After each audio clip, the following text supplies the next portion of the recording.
senang, kok tahu melihat istrinya tidak senang. Wah, itu kasus orang merantau dan yang tidak merantau supaya agak tersinggung. Saya memang sengaja mau memberi kajian yang ringan tapi bermakna, karena agama ini sebetulnya dimulai hal-hal yang ringan. Nggak ada ceritanya filosofi agama itu berat, karena jubilatil ukul ala qabulil haqi. Semua ulama berpendapat akal itu dipaksa untuk menerima kebenaran. Saya pernah ditanya seorang dokter, dia tanya gini, Pak, zina itu kan enak, kenapa haram? Lalu tidak enaknya zina di mana? Terus dia saya tantang, andai kan zina wajib kamu bingung, kok bisa?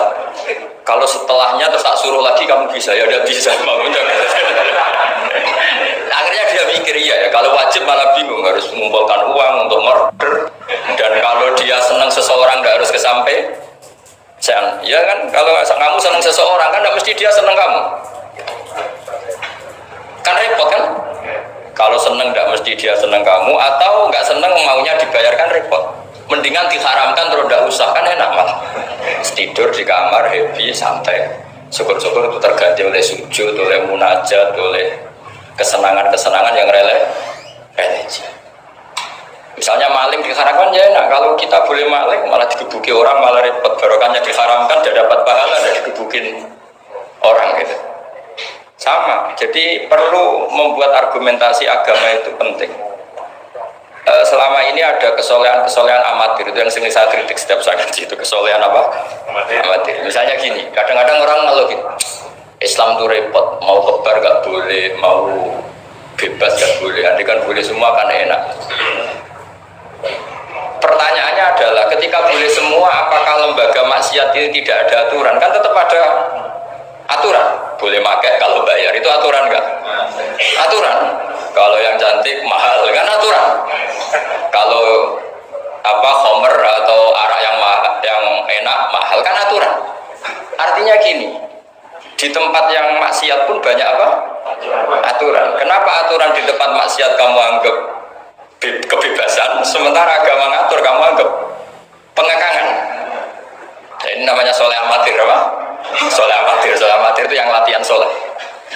Tapi kalau solehnya sudah lama, kayak saya ini masuk soleh sudah lama, tidak tahu saya.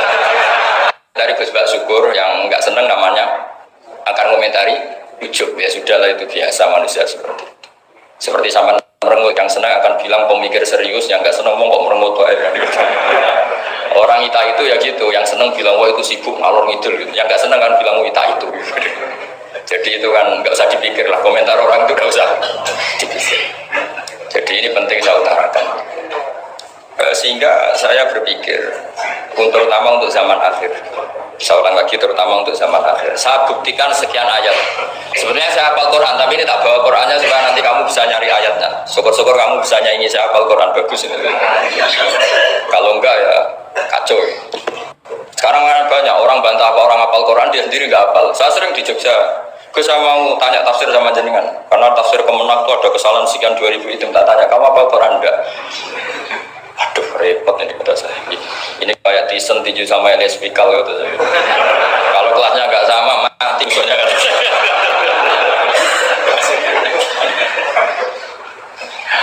Karena bukan karena ini keangkuhan, tapi proporsional apa? Proporsional. Saya cerita yang ringan-ringan saja, sebagaimana sanad saya dari guru-guru saya ila Rasulullah SAW. Agama itu dimulai dari kesenangan, happy, farah kalau dalam bahasa Arab al-farah. Ayatnya jelas, kul bi fadlillah wa bi rahmati fa bidzalika falyafrahu. Ingat Muhammad dengan fadl Allah, anugerah Allah dan rahmatnya, kemudian dengan itu kamu harus senang. Sehingga dengan senang kepada Allah dan Rasul itu nikmatnya Masya Allah. Andai kan senang itu bisa ditakar, orang yang sedang tahajud menangisi dosanya plus menangisi nasibnya kalau di perantauan ini. Itu senangnya sama orang yang sedang dugem itu mesti kalah, mesti senang yang sedang tahajud. Karena orang-orang maksiat itu sebenarnya orang-orang susah. Kalau tidak susah gimana? Setelah itu semua ditanya senangnya di mana? Tidak tahu dia mabuk. Sementara senang kamu ingat betul tadi malam saya nangisi dosa-dosa saya, nangisi nasib saya, kemudian tenang karena kembali ke Allah, kembali ke Rasul.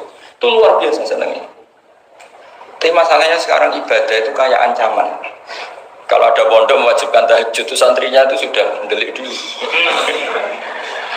Kalau di masjid-masjid gini itu kira-kira diwajibkan tahajud, orang juga protes. Ini aliran sesat, sunat kok diwajibkan. Jadi agama itu banyak keunikan, tapi yang jelas saya pastikan kamu harus senang. Kata Rasulullah SAW, salasun mangkun nafihi wajata halawatal iman. Tiga hal ini, kalau tiga hal ini ada pada kamu, ada pada kita, pasti kita ini menemukan halawatal iman, manisnya iman. Yaitu satu, ayyakuna wa rasuluhu ahabba ilaihi mimma siwahuma. Bahwa Allah dan Rasul itu lebih Anda cintai ketimbang yang lain. Mencintai Allah itu nikmatnya, Masya Allah. Caranya gimana supaya kita istiqomah ibadah? Anggap hidup kami itu sehari. Saya ini di Jawa, kalau besar, tapi punya uang 200.000 itu mirip banyak sekali. Bukan banyak, banyak sekali. Karena saya ngitung hidup itu per hari. Karena aturannya orang soleh, sama tak ijazahi, pasti kamu gak mau. Karena kamu pecinta won. Pasti tidak mau. Syarat sahnya orang soleh itu harus nganggap hidup itu hanya sehari. Hanya apa? Wa'amal li akhiratika ka'annaka tamutu ghadan. Beramallah untuk akhiratmu seakan-akan besok mati. Coba kamu yang di perantauan, bayangkan maksiat sampai 60 tahun ke depan kan berat. Sampai seminggu saja kira-kira berat kan. Tapi kalau bayangkan, saya tidak akan maksiat semalam ini karena besok saya mati, sukses. Besok berpikir gitu lagi, saya tidak akan maksiat kan hanya sehari. Ternyata besok hidup lagi. Berpikir gitu lagi, tahu-tahu mati betulan setelah 60 tahun. Jadi itu apa ya, satu konsep dari Rasulullah supaya orang itu meninggalkan maksiat itu ringan karena bayangannya hidup banyak. Coba yang ahli maksiat itu diberitahu besok kamu mati, kira-kira malamnya masih ada. Kamu maksiat itu karena bayangkan hidup masih lama. Makanya kata Quran, wahai orang-orang yang beriman, alam ya'ni lil ladzina amanu an takhsha qulubuhum li dzikrillah wa ma nazala minal haq. Orang-orang iman itu sudah saatnya khusyuk. Kamu jangan seperti orang-orang dulu. Orang-orang dulu fatola alaihimul amatu faqasat qulubuhum. Orang itu menjadi wangkot, menjadi keras hatinya karena merasa hidupnya itu panjang. Ini penting, ini konsep-konsep yang ada di hadis sahih. Jadi tidak perlu kamu soal ini sahih apa enggak, tak pastikan sahih. Saya ini baca hadis lama sekali. Jadi yang nyoal harus imbang. Kalau enggak kayak Tyson dengan Elias Pikal. Supaya clear, supaya jelas. Saya sering ketemu para pemikir di Jogja dan berkali-kali saya bilang harusnya diskusi itu imbang. Ini bukan karena keangkuhan, tapi karena dan berkali-kali saya bilang harusnya diskusi itu imbang. Ini bukan karena keangkuhan, tapi karena awal maksiat itu dimulai karena tidak senang tercari kesenangan dan pilihannya maksiat. Coba kalau kesenangan itu ada pada Tuhan, itu luar biasa. Sampai Rasulullah itu menggambarkan ketaatan yang baik itu ada hadis yang mungkin kalau orang Jogja, orang Solo itu tidak siap karena agak priayi. Nabi pernah ngendikan, wa fi buti ahadikum sodako. Kamu ngeloni istri kamu itu ya sodako. Sahabat ya tanya, ayati ahaduna sahabatahu wa walahu ajrun. Yang benar aja ya Rasulullah, masa urusan seks, urusan biologis kemudian dia dapat apa? Pahala. Nabi jawabnya ringan saja. Alaihi salawatu aha fi haramin akana alaihi wisrun. Kalau yang digauli itu istri orang atau yang enggak zaujanya, enggak istrinya, apa dia ada dosa? Ya dosa ya Rasulullah. Fakadzalika kalau waktu fi halalin kana lahu ajr. Ya begitulah kalau dia kalau salah letak haram, kalau tepat sasaran ya halal. Segampang itu ibadah itu. Jadi ngumpulin istri ibadah, nimang anak ibadah, ngaji begini ibadah meskipun enggak paham, enggak ada syaratnya paham. Yang menyenangkan dalam Islam kan gitu, ngaji itu udah harus paham. Yang penting datang, pura-pura paham, selesai. Bahkan saya pernah dibully oleh santri itu, ya agak kurang ajar santri itu. Ya santri ngaji dengan jenengan, santri tua-tua gitu. Itu Gus, jenengan sama saya nanti di surganya dulu saya. Kenapa? Karena kata Rasulullah SAW itu man salaka tariqan yaltamisu fihi ilman sahalallahu lahu tariqan ilal jannah. Orang yang mengambil jalan, yang mencari jalan, berjuang sekolah, nyari ilmu. Nyari yaltamisu itu maknanya nyari iltimas. Maka orang yang mencari ilmu itu sahalallahu lahu tariqan ilal jannah, akan dimudahkan jalan ke surga. Itu yang nyari loh Gus. Kalau sudah ketemu kayak jenengan enggak masuk hadis itu. Makanya bersenanglah yang sedang nyari tapi belum ketemu. Karena hadis itu untuk yang masih itu pasti sampean enggak saya. ini nyari hadis apa yang bela saya. Karena hadis ini itu tidak mihak saya, nggak mihak yang sudah ketemu. Yang namanya nyari kan belum ketemu, maka bergembiralah yang nyari ilmu udah alim-alim. Karena syaratnya, ya kan? Man salaka tariqan yaltamisu fihi ilman sahhalallahu lahu tariqan ilal jannah. Siapa yang berjalan atau menempuh satu perjalanan mencari ilmu. Di mana-mana mencari itu sudah ketemu belum? Belum. Berarti kiai masuk hadis itu enggak? Alhamdulillah. Karena kiainya sudah ketemu. Maka bergembiralah jenis saat tidak paham, artinya masih mencari. Makanya kalau mau paham jangan paham. Karena saya ini kebetulan memang peneliti hadis dan saya banyak menghafal hadis karena saya suka dengan kalimat jamiah, kalimat-kalimat yang komplit dari Rasulullah SAW. Sehingga menghafalkan hadis saya itu banyak dan imbang itu ya balance kalau dalam bahasa inteleknya itu. Saya termasuk menghafalkan hadis wa innal alima la yastaghfiru lahu man fis samawati wa man fil ardi hatta al-khitan fil bahr. Sebagian riwayat wa inna mualliman nasi al khaira la yastaghfiru lahu man fis samawati wa man fil ardi hatta al-khitan fil bahr wa hatta an-namlatu fi juhriha. Ini hadis tandingan. Jadi yang tandingan tidak hanya 01, 02, hadis juga ada hadis apa? Tandingan. Tidak apa-apa, ilmu itu memang butuh apa? Butuh perimbangan ya, butuh balance. Enggak boleh ilmu, tapi karena ilmu enggak pantas diomongkan tandingan gitu aja. Kata saya ada hadis yang bunyinya gini. Wa innal alima, orang alim itu akan dimintakan ampun oleh penduduk langit. Jadi semua malaikat Jibril dan Mikail, semoga termasuk Israel, itu memintakan maaf untuk orang alim. Tidak yang belum alim.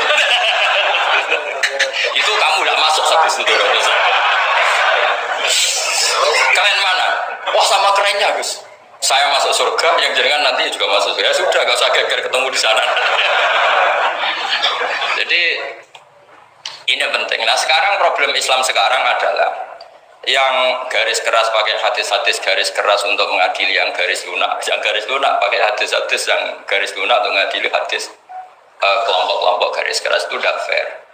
Nggak fairnya adalah Islam itu kafah itu artinya konsepnya itu komplit, tidak boleh separuh.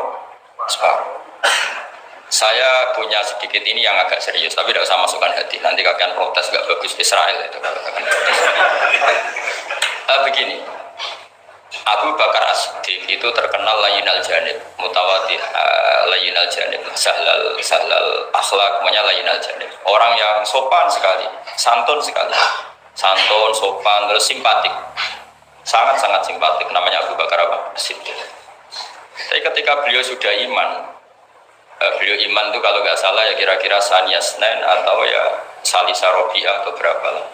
Karena kalau dalam sejarah awaluman amanah itu sebetulnya Khadijah.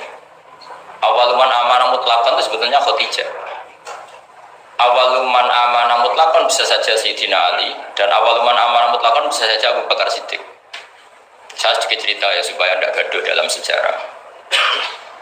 Ketika Rasulullah umur 25 itu, ketika beliau umur 20 itu Khadijah itu karena punya paman penginjil namanya Waraqah bin Naufal. Itu sudah tahu kalau Nabi akhir zaman ya Muhammad itu.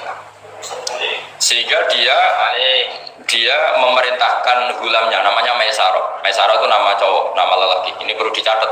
Nanti kalau kamu tahu Maisarah menemani Nabi dalam perjalanan, terus kamu tiruah cari Maisarah yang lain.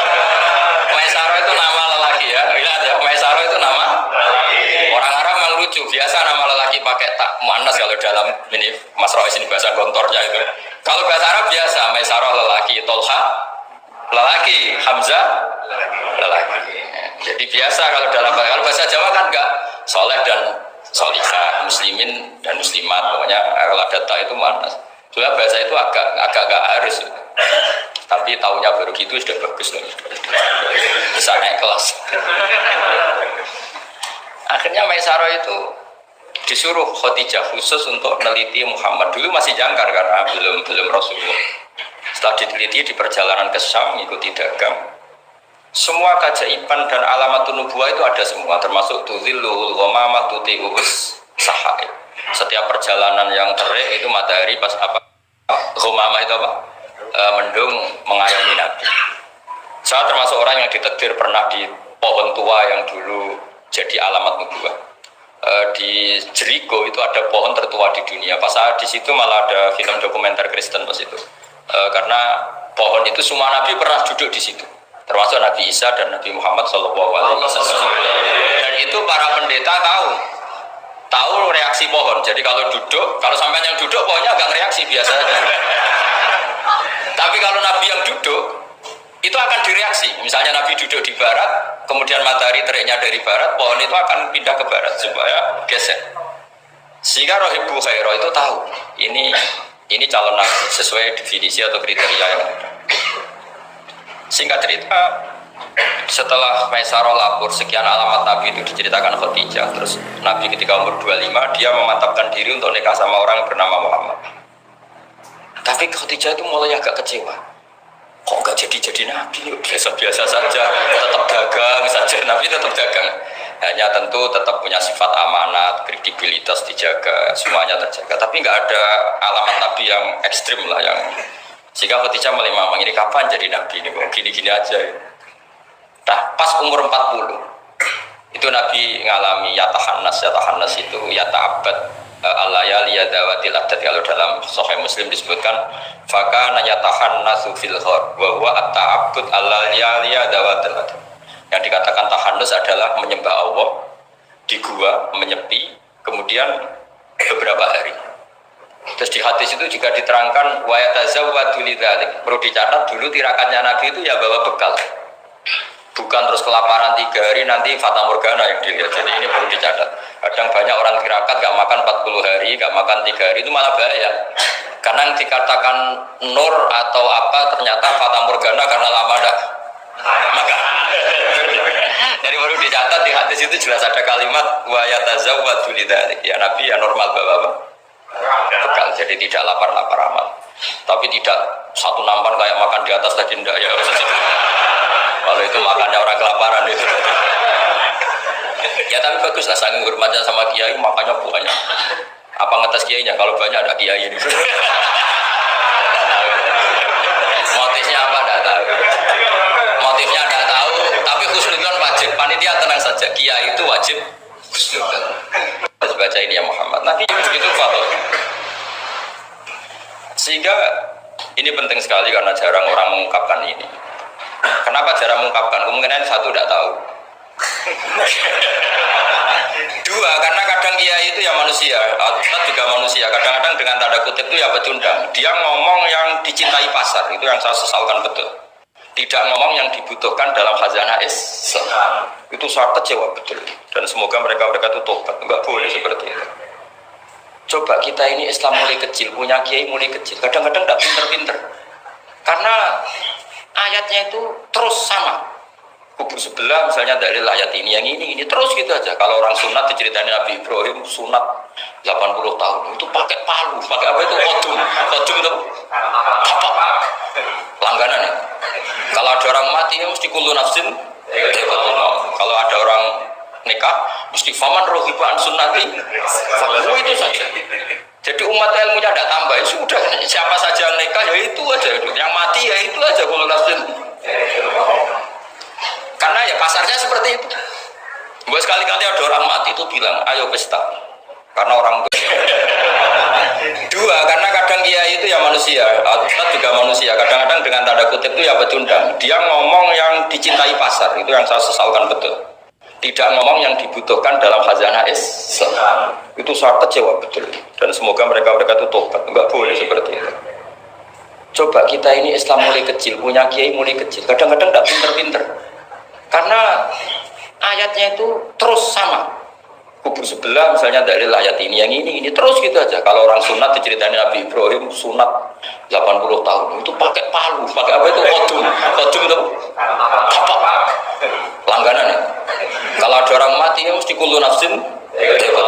Kalau ada orang nikah mesti faman rohibaan sunnati. Itu saja. Jadi umat ilmunya tidak tambah, ya sudah siapa saja yang nikah ya itu aja, yang mati ya itu aja kullu nafsin. Karena ya pasarnya seperti itu. Buat sekali-kali ada orang mati itu bilang, ayo pesta. Karena orang dolim ini sudah mati. Mengurangi beban bumi. Mengurangi beban apa? Syukurilah kematian orang fasik ini. Itu nggak disangoni sampai sudah ada disangoni, dibenci keluarganya, iya enggak? Ya daripada gitu yang umum saja, kullu nafsin maut. Kematian adalah mau itu kafa bil mauti wa itu cukup mati sebagai nasib, ya ikut pasaran saja karena itu yang menghasilkan pasar. Tapi resikonya itu ilmu itu tidak tambah apa? Tambah. Ini kritikan saya, semoga ini membantu ya supaya ustadz-ustadz itu kalau ngaji itu mikir yang dibutuhkan umat, jangan permintaan pasar, itu udah bagus. Saya datang ke sini juga bukan karena undangan. Saya yang bilang saya tanpa diundang pun datang ke Korea karena saya ingin sujud di bumi ateis supaya nanti keren.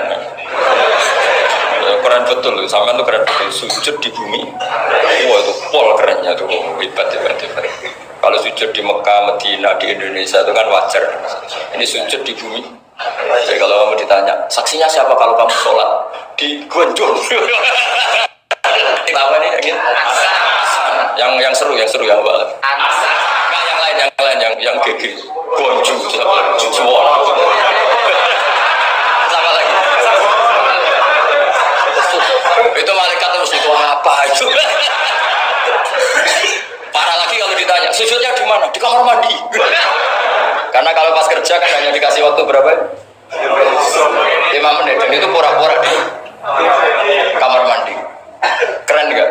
Keren. Jadi padahal bumi itu akan bersaksi yang dipakai tempat sujud. Itu paling keren mesti yang Korea. Apalagi yang pas kerja, kalau di sini kan masjid masih normal. Kalau pas kerja kan di kamar mandi. Iya di pabrik ya maksudnya. Oh iya. Jangan yang priai yang itu, yang nggak priai itu. Di gudang ya?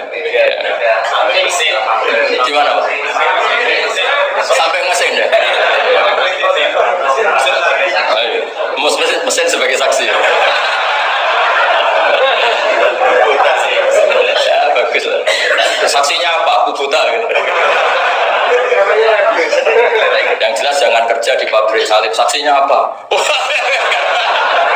Kerjanya bikin apa? Ya, pas waktu sholat saksinya apa? Itu bisa berhadapan-hadapan itu saksi sama yang disaksikan. Begini ini intermezzo saja tapi betul. Jadi kemudian Khadijah, kembali ke Khadijah tadi. Rasulullah itu nggak bisa baca. Walhasil akhirnya ditakdir bisa. Saya mengatakan bukan karena belajar, ditakdir bisa. Karena syaratnya Nabi itu harus ummi itu keibu-ibuan. Tapi Nabi itu uniknya begini, justru beliau ngira itu malakul maut. Jadi pulang itu yarju fufuatu, dia gemeteran sekali. Nangis pulang itu yarju fufuatu, nangis. Terus bilang ke Khadijah, zamiluni zamiluni, coba saya kasih selimut. Kalau dalam bahasa Arab itu boleh khitab sama perempuan itu pakai yang mana sama khotoba atau pakai mudzakkar ghaib, mudzakkar mukhatab jamak, tapi niatnya ahli. Jadi kalau orang Arab bilang, normalnya kalau perempuan kan zamilini karena khitabnya satu yaitu Khadijah. Tapi Khadijah itu nama ahlun, nama keluarga, sehingga dalam bahasa Arab juga boleh zamiluni apa? Pakai khitab jamak mudzakkar. Khadijah terus dikemulin. Di mana-mana namanya ketakutan itu ya dikemulin. Dan di mana-mana kalau ketakutan itu cari istri. Yang bayang di perantauan ya kalau ketakutan. Tidak usah lah banyak menyinggung orang. Pokoknya seperti itu. Sunnah manusia apapun hebatnya kalau ketakutan itu nyari istri. Jangan bahasakan nyari perempuan, nyari istri ya. Garisnya jelas ya. Kalau ketakutan nyari apa? Istri. Nyari istri apa nyari perempuan? Istri. Alhamdulillah. Bagi yang punya. Bos. Akhirnya dikemulin sama Khadijah. Ada apa? Oh saya tadi ketemu malakul mauti gini-gini. Khadijah tuh senangnya bukan main. Ini yang saya tunggu. Hampir saja saya putus asa. Kamu nggak jadi nabi ya? Terus tanya Khadijah, lalu sifatnya orang tadi kayak apa? Oh gini. Oh ya besok ikut saya. Didatangkan ke Waraqah bin Naufal. Dalam Bukhari disebutkan wa kana imro'an tanassara fil jahiliyah wa yaktubu minal injil masyaallah ayaktub. Waraqah bin Naufal itu penginjil. Dia menerjemah Injil dari bahasa Ibrani menjadi bahasa apa? Ketika Rasulullah ditanya, Ma ra'aita itu, madza tara, apa yang kamu lihat? Terus Nabi cerita itu. Terus kata Waraqah bin Nawfal, hadan namus alladzi ja'a bihi Musa. Bahasa lainnya malak itu namus, hadan namus alladzi ja'a bihi Musa. Uniknya itu tahun awal nubuwah, ya, tahun awal apa? Nubuwah. Itu uniknya Waraqah itu bilang begini. Ini Waraqah bin Nawfal bilang gini. Doakan saya ini masih hidup.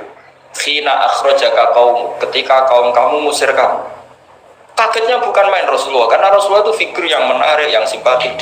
Beliau putra tokoh Muhammad bin Abdullah bin Abdul Muttalib bin Hashim, tokoh yang sangat dihormati. Beliau tidak punya kasus, beliau tidak orang yang dibenci, beliau orang yang sangat menarik. Kenapa harus ngalami diusir? Maka Rasulullah tanya, awamu khrijiyah, masa betul umat saya mau mengusir saya?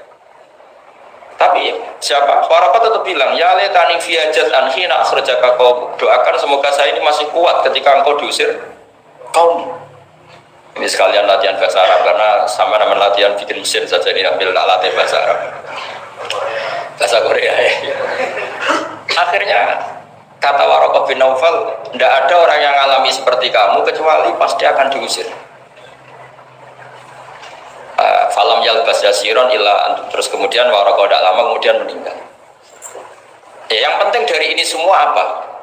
Waraqah itu membaca kriteria para nabi itu pas sekali, dan akhirnya tahun 13 nubuwah Rasulullah mengalami diusir. Kan beliau hijrah itu 13 tahun dari nubuwah, kira-kira umur 53 berapa? 53. Tapi Waraqah sudah mengatakan itu di tahun pertama Rasulullah menjadi nabi, karena definisi nabi itu harus pernah diusir.